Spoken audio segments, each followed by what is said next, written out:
Assalamualaikum warahmatullahi wabarakatuh. Saya, Vina Valisma dari kelas 11 F4 akan mempresentasikan materi terkait pernikahan.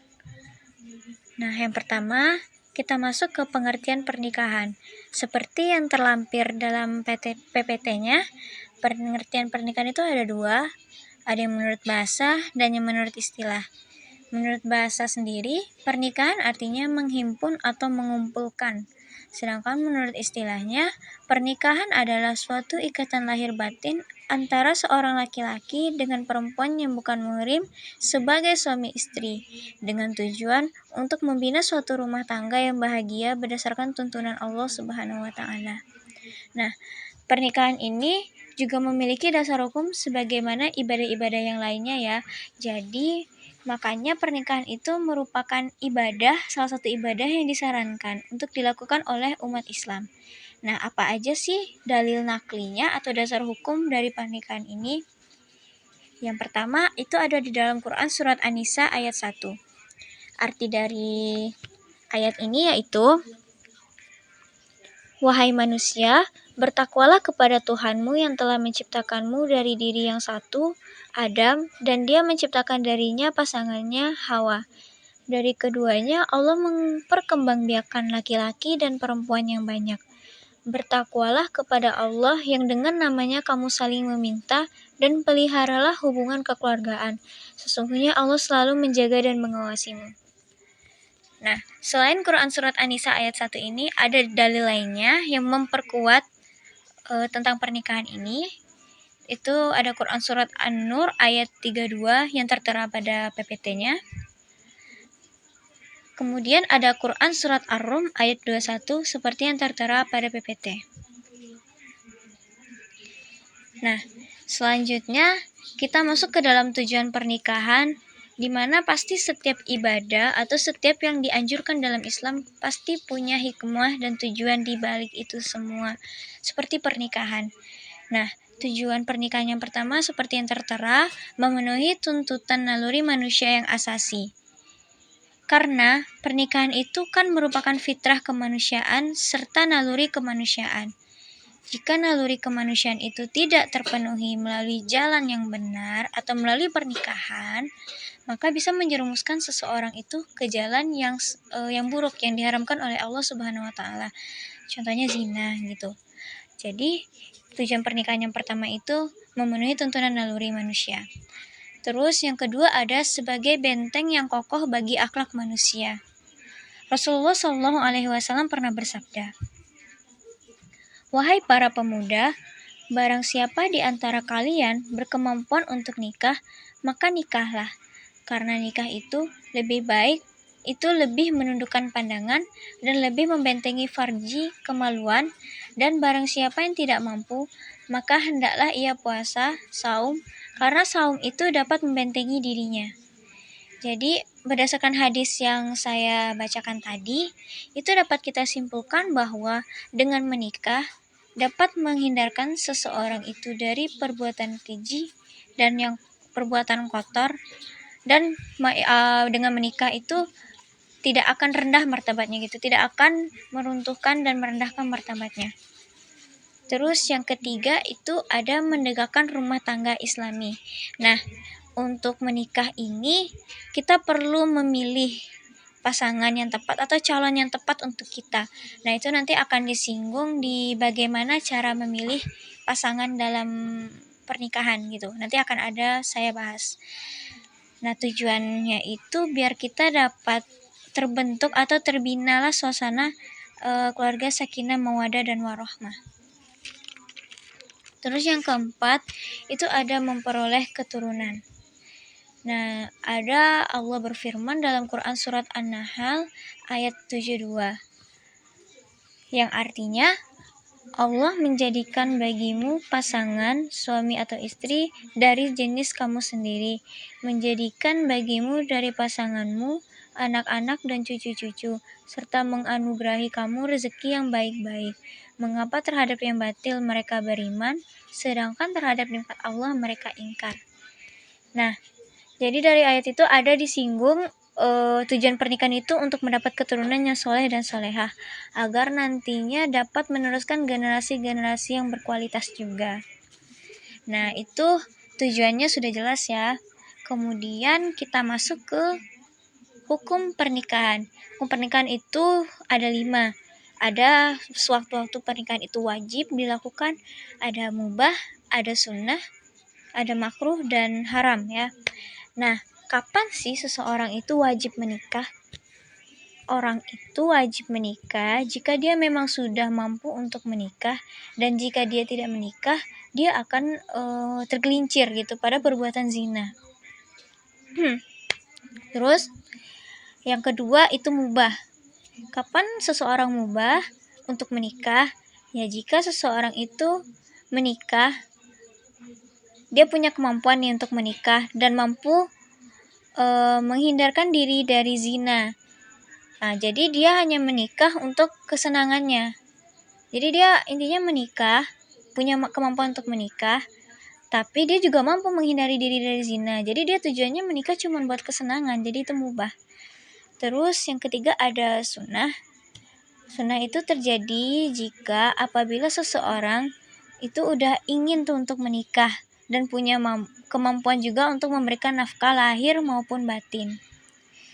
Terus yang keempat ada makruh. Nah, makruh itu ketika ada orang yang mampu untuk menikah dan mampu menahan diri dari zina, tapi dia tidak ingin untuk menikah gitu. Karena dia takut kalau dia menikah nanti dia bakal menelantarkan istri dan anaknya begitu. Terus yang kelima ada haram. Nah, yang haram ini ketika seseorang itu menikahi orang lain untuk berniat jahat, tersembunyi dan terselubung niat jahat di dalam dirinya. Nah, itu haram.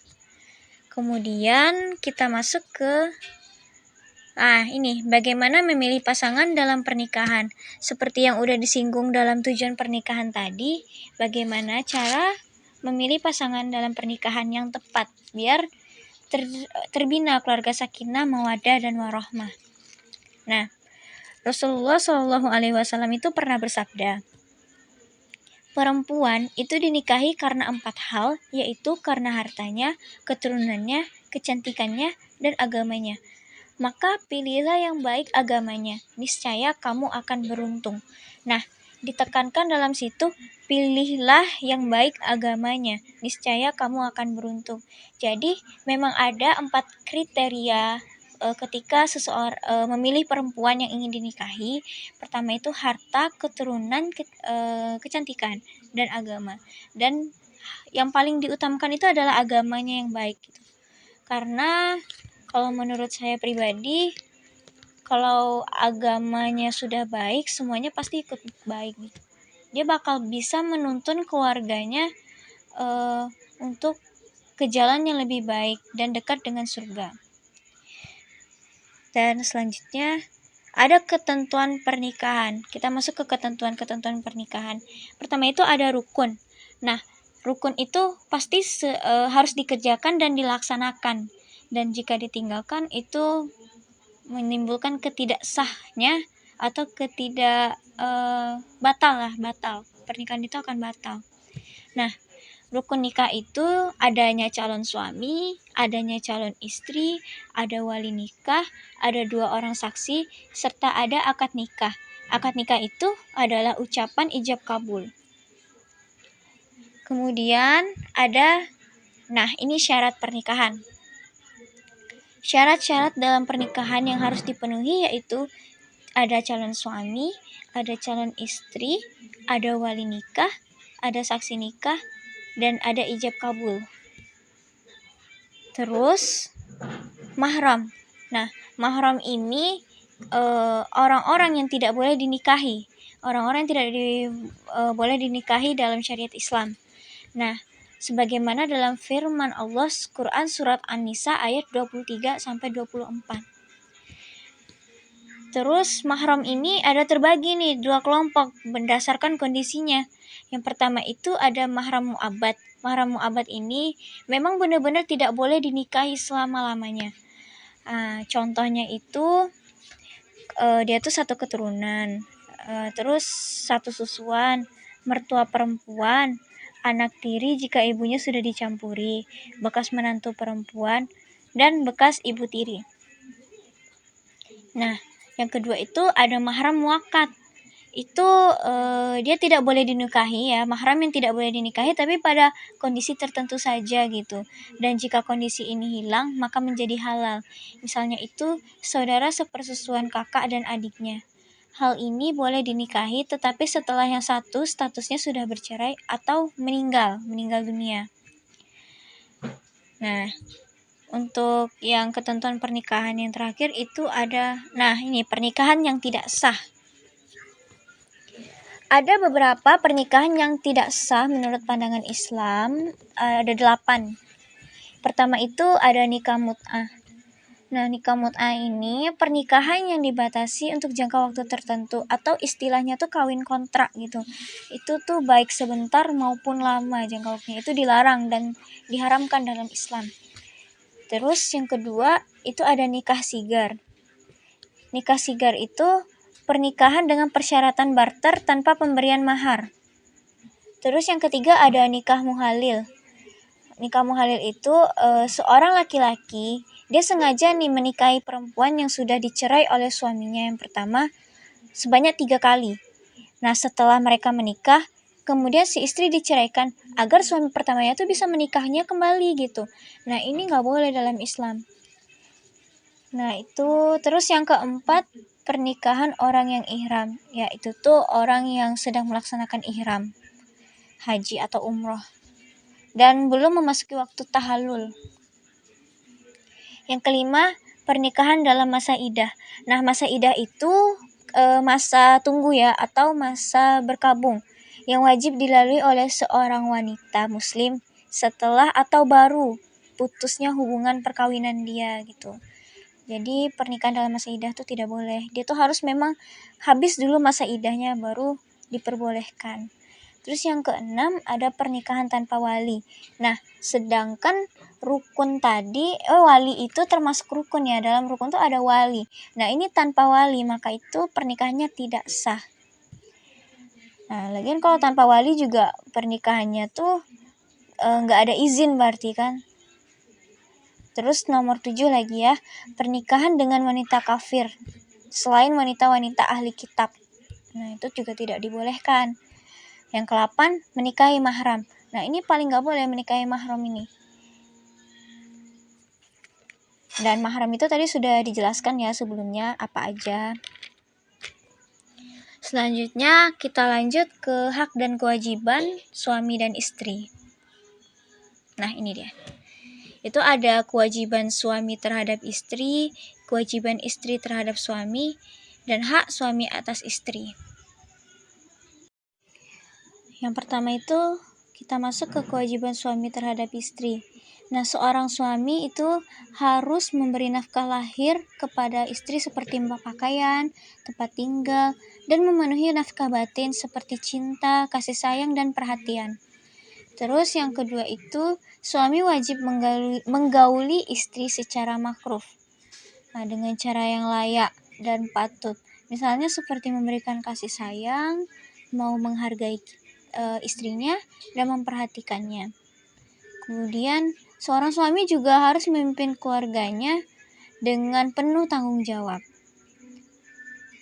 Terus suami juga harus membantu istri dalam tugas sehari-hari.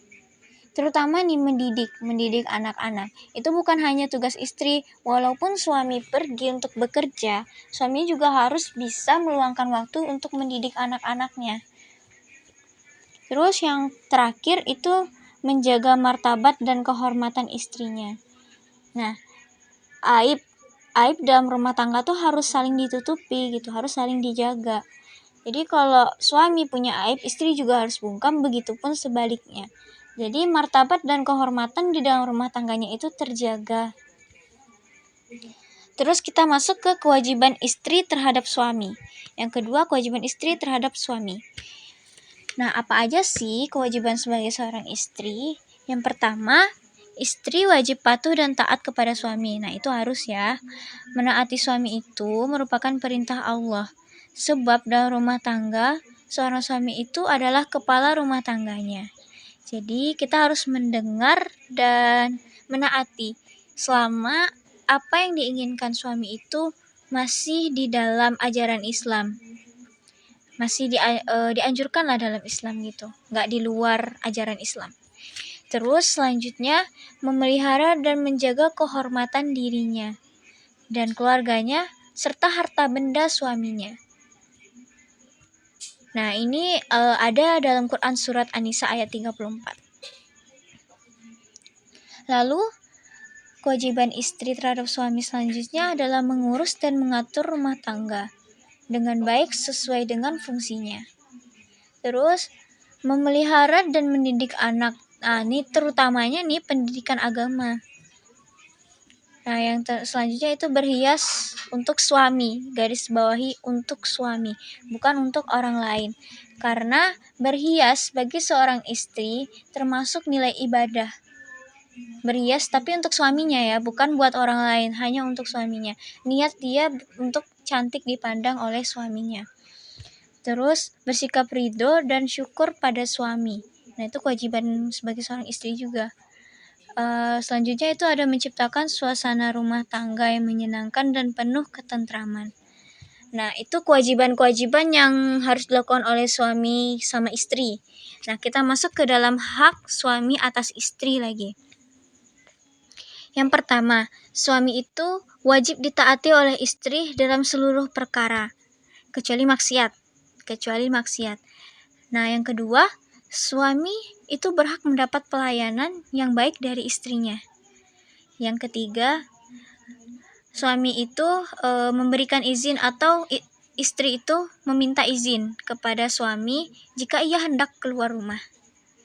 Dan yang terakhir itu istri tidak dibolehkan untuk melakukan puasa sunnah, kecuali diizinkan dengan suaminya. Itu sesuai dengan diriwayatkan Imam Bukhari dan Muslim. Rasulullah SAW bersabda, tidak boleh seorang istri puasa sunnah sementara suaminya ada di tempat kecuali dengan izin suaminya. Nah, itu hak dan kewajiban suami dan istri. Selanjutnya, kita masuk ke mahar atau mas kawin. Nah, mas kawin ini merupakan syarat penting dalam prosesi akad pernikahan. Nah, sebelum kita masuk ke syarat yang sudah terpampang, saya ingin menjelaskan pengertian mas kawin terlebih dahulu. Nah, mas kawin itu pemberian wajib dari calon suami ya kepada istrinya dalam rangka akad perkawinan. Nah, tujuan mahar ini apa sih? Tujuannya itu untuk menunjukkan bahwa wanita itu adalah makhluk yang patut dihargai dan memiliki harta. Nah, mas kawin itu memang pada dasarnya itu kan gak ditentukan sendiri, tapi disesuaikan dengan kesepakatan atas permintaan calon pasangan. Biasanya mahar itu bisa barang, uang, atau jasa ya. Terus, hukum mas kawin atau mahar itu apa sih? Hukumnya itu wajib. Nah, mahar itu memiliki landasan hukum kuat yang menjadi dasar pegangan dari calon suami atau pihak yang membayar mahar. Nah, ini seperti dalam Quran surat An-Nisa ayat 4. Nah, baru kita masuk ke syarat dari mas kawin itu. Yang pertama ada mahar bukan barang curian. Yang kedua bisa memberikan manfaat. Yang ketiga tidak boleh memberikan mahar yang tidak berharga. Yang keempat, mahar tidak milik orang lain yang diambil tanpa izin pemiliknya. Nah, mahar ini juga bisa menentukan ketidaksahan suatu pernikahan. Kita masuk ke resepsi pernikahan atau istilah lainnya itu walimatul arsy. Walimatul arsy ini salah satu hal juga yang dianjurkan oleh Rasulullah SAW. Biasanya tradisi ini tuh dilakukan setelah akad nikah ya. Nah, tujuannya apa sih resepsi pernikahan atau walimatul arsy ini? Kenapa Rasulullah menganjurkan hal ini? Hal ini dikarenakan resepsi pernikahan ini kan mengumumkan pernikahan yang baru saja dilaksanakan kepada masyarakat. Itu tuh agar tidak timbulnya fitnah dari masyarakat. Jadi orang-orang tahu kalau ini sudah menikah gitu. Terus kita masuk ke pengertian dari walimah arsy. Arsy itu secara bahasa itu ada walimah. Kata walimah itu artinya makanan yang dipersiapkan untuk acara berkumpul. Arsy itu artinya pernikahan. Jadi secara harfiah, walimah arsy itu makanan yang disediakan khusus dalam acara pesta perkawinan. Nah, secara umum walimah arsy itu pesta dalam rangka mensyukuri nikmat Allah Subhanahu wa taala. Atas apa? Atas terlaksananya pernikahan, akad pernikahan dengan menghidangkan makanan. Setelah pengertian, kita lanjut ke hukum dari resepsi pernikahan. Hukumnya apa sih? Hukumnya itu sunnah. Hal ini sesuai dengan anjuran Rasulullah SAW. Tetapi sangat dianjurkan ya, sangat sebisa mungkin dalam sebuah pernikahan itu ada walimahnya. Karena walimah itu kan sebagai tanda rasa syukur kita kepada Allah. Tapi walimah ini juga nggak boleh berlebih-lebihan atau memberatkan orang lain, apalagi menyebabkan kemaksiatan. Jadi walimah itu yang tidak bertentangan dengan agama dan tidak terlalu berlebih-lebihan. Lanjut ke hukum menghadiri resepsi pernikahan. Nah, ada dua versi nih. Ada yang menurut mazhab Hanafiyah dan ada menurut mazhab Syafi'iyah dan Hanabilah. Nah, menurut mazhab Hanafiyah, walimatul arsy itu hukumnya sunnah. Sedangkan menurut mazhab Syafi'iyah dan Hanabilah itu hukumnya wajib selama tidak ada kemungkaran di dalam sana. Nah, menurut Rasulullah SAW, apabila seorang di antara kamu diundang walimah, hendaknya ia menghadirinya. Hadis riwayat Muslim. Kita lanjut ke hal-hal yang harus diperhatikan dalam resepsi pernikahan. Itu ada 3 ya. Yang pertama tuh nggak bertentangan dengan Al-Quran dan sunnahnya. Terus yang kedua, kebersamaan. Yang ketiga, tidak membeda-bedakan antara tamu undangan. Nah, kita masuk ke hikmah dari pernikahan. Hikmah resepsi pernikahan dulu ya. Hikmah pernikahan nanti kita singgung paling akhir. Resepsi pernikahan. Hikmah resepsi pernikahan itu udah saya singgung juga tadi di awal resepsi pernikahan ini, materi resepsi pernikahan ini. Salah satunya itu adalah mencegah timbulnya fitnah atau mencegah timbulnya kecurigaan masyarakat sekitar. Terus untuk memohon doa dari para tamu undangan, lalu agar kedua mempelai mendapat keberkahan sehingga menjadi keluarga yang sakinah, mawaddah, dan warohmah. Mungkin itu sedikit tentang resepsi pernikahan. Nah, kita lanjut ke pernikahan menurut Undang-Undang Perkawinan Indonesia. Nah, pelaksanaan pernikahan di Indonesia itu dilaksanakan berdasarkan Peraturan Pemerintah dan Undang-Undang Perkawinan Nomor 1 Tahun 1974. Berdasarkan undang-undang itu, pencatatan pernikahan dilakukan oleh Pegawai Pencatat Nikah, singkatannya PPN, yang berada di wilayah masing-masing. Nah, PPN itu satu-satunya ya pejabat yang berwenang untuk mencatat pernikahan di Indonesia. Nah, pada tahun 2019, Undang-Undang Nomor 1 Tahun 1974 mengalami perubahan yang disahkan, yaitu pada Undang-Undang Nomor 16 Tahun 2019. Undang-Undang Perkawinan yang baru mengubah batas minimal menikah laki-laki dan perempuan menjadi 19 tahun ya minimalnya. Padahal sebelumnya tuh minimal batas usia menikah bagi laki-laki itu 19 tahun, perempuan tuh 16 tahun. Nah, kita lanjut ke hikmah pernikahan. Nah, seperti yang udah tertera dalam PPT, hikmah pernikahan itu yang pertama, menjauhkan diri dari perbuatan zina. Terus yang kedua, mendapatkan keturunan yang sah dari hasil pernikahan. Yang ketiga, memperoleh ketentraman dan ketenangan hidup. Yang keempat, terjalinnya silaturahmi dengan keluarga besar suami dan istri. Yang kelima, melestarikan dan memelihara keturunan.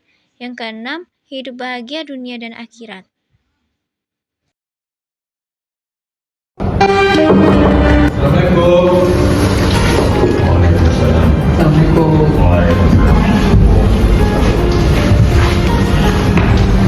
Pak. Jadi Pak, saya ada alasan yang terbaik untuk melamar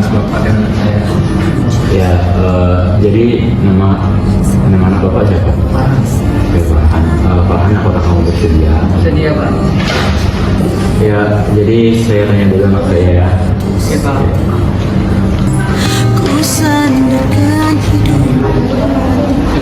Ya, jadi Airi ada yang mau melamar kamu, namanya Farhan. Apakah kamu bersedia? Ku panjatkan pintaku padamu, maha cinta sudah diumur. Ya, jadi Farhan, anak saya setuju.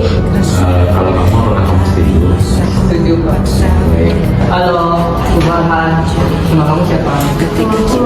Ayu. Umurmu? Umurku 25 tahun. Sholatnya gimana? Kerja atau kuliah? Kerja. Kerjanya apa? Usia kamu berapa? 25 tahun. Kerjanya apa? Saya sebagai bertugas di Polri di Baris Krim sebagai komandan. Apakah kamu bersedia menikah dengan saya? Bersedia. Assalamualaikum warahmatullahi wabarakatuh.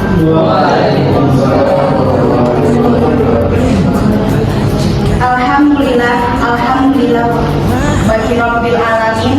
Segala puji bagi Allah, Tuhan yang Maha Pengasih, Maha Penyayang. Atas berkat Allah lah kita semua dapat hadir di acara yang sangat suci dan sakral ini. Salawat beserta salam senantiasa tercurah kepada Rasulullah Muhammad SAW dengan hantaran kata Allahumma sholli ala sayyidina Muhammad wa ala ali sayyidina Muhammad.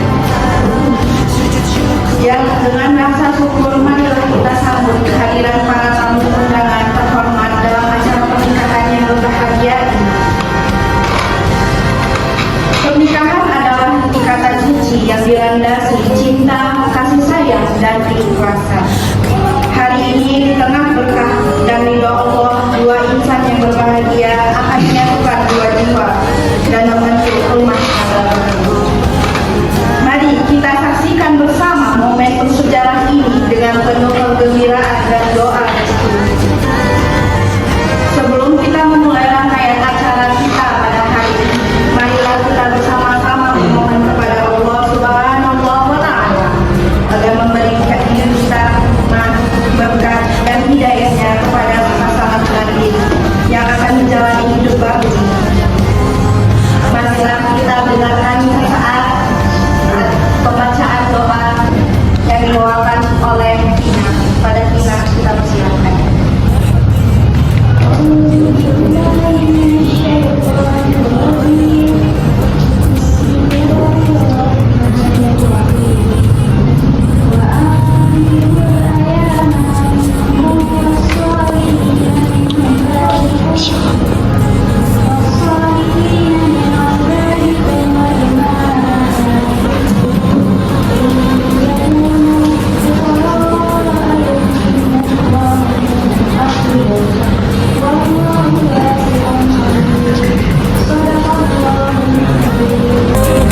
Terima kasih kita ucapkan kepada Tina yang telah membawakan ayat suci Al-Quran. Semoga acara kita ini dirahmati Allah yang Maha Esa. Amin, amin ya rabbal alamin. Penuh kebanggaan, marilah kita sambut kedua mempelai kita yang satu. Undangan kita Farhan binti dan Airi Ramadhani binti Hoyu. Selanjutnya, marilah kita sambut pengantin wanita kita, Airi Ramadhani binti Hoyu.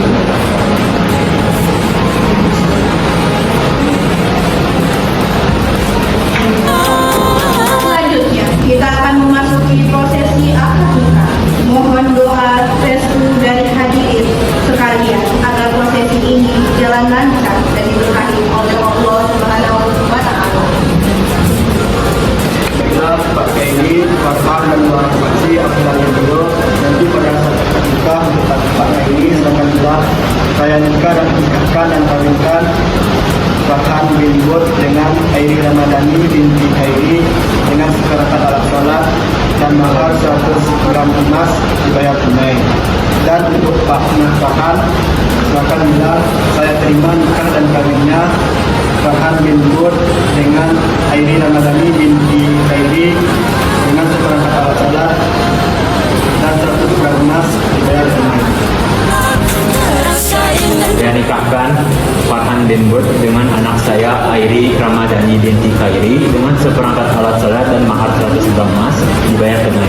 Saya terima nikah dan kawinnya Farhan bin Bud dengan Airi Ramadhani binti Khairi dengan seperangkat alat sholat dan 100 gram emas dibayar tunai. Gimana para saksi? Alhamdulillah, telah selesai prosesi akad. Selanjutnya, para saksi yang terhormat, mari kita saksikan prosesi tukar cincin sebagai simbol cinta dan kesetiaan yang akan terus bersinar sepanjang kehidupan mereka. لا نحتاج المال كي نزداد جمالا جوهرنا هنا.